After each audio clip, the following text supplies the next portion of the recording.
ખેડૂતોને વળતર નહીં ચૂકવવાના કેસમાં કોર્ટે મોટો આદેશ આપ્યો છે। ખેડૂતોના વર્ષોથી 30 કરોડ રૂપિયાનું વળતર નહીં ચૂકવાતા કેસમાં કોર્ટે વડોદરા નર્મદા નિગમ સામે મોટી કાર્યવાહી કરી।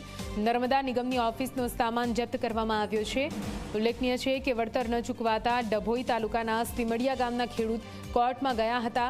વારંવાર નોટિસો આપવામાં આવી છતાં પણ પોતાની મનમાની કરનાર નર્મદા નિગમની જંગમ મિલકતો જપ્ત કરવા માટે કોર્ટે આદેશ આપ્યા છે અને નર્મદા નિગમના બ્લોક નંબર 4 અને 6 ની ઓફિસનો સામાન કોર્ટના બેલીફ અને ટીમ દ્વારા જપ્ત કરવામાં આવ્યો છે।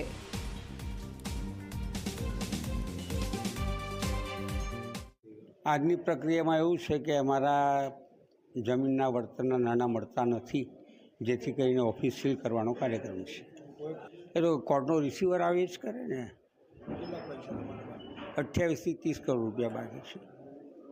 એટલે આમ ગણીએ તો આખા બિલ્ડિંગની કિંમત એટલી નથી થતી। એટલે હજુ તો કોઈ અધિકારી છે જ નહીં। અહીંયા અધિકારીને બોલાવે છે, અધિકારી આવ્યા પછી પહેલાં કમિશનરની ઓફિસ સીલ કરશું। જનરલ મેનેજરનો ચાર્જ જે ભોગવી રહ્યા છે મિસ્ટર શુક્લા કરીને એમની ઓફિસ સીલ કરશું। સીમડિયા ડભોઈ તાલુકાના સીમડિયા ગામની તથા કોટા ગામની